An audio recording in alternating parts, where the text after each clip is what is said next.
Bienvenidos a un nuevo video creativo. Recomendación: si eres principiante, te sugiero que marques las líneas de costura para un mejor resultado.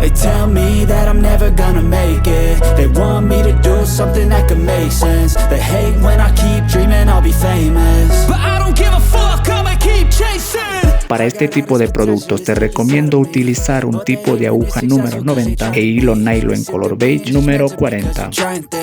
Y también te recomiendo suscribirte a este canal, lugar donde hacemos arte.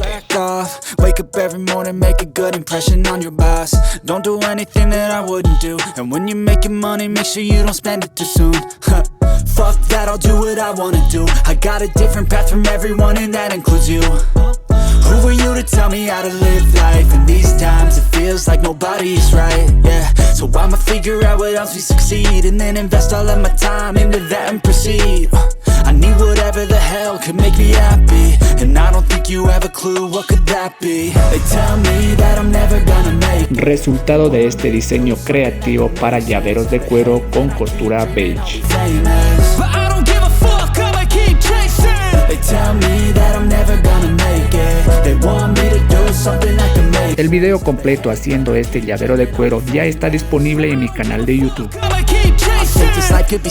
Si te gustó esta idea creativa, no olvides suscribirte a mi canal. Y un feliz mes del amor y la amistad para todos. Un abrazo, yo me llamo Joss y te veré en el próximo video. Chau chau. I don't think you understand what I'll go through just to be in control of my life soon. All the negativity, man, I'm immune. I don't really need a mask with all I've been through. I've been making changes for the ages.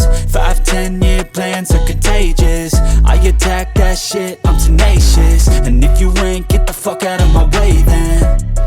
Got one life, I won't regret it. I will fight until I get it. I'll look back when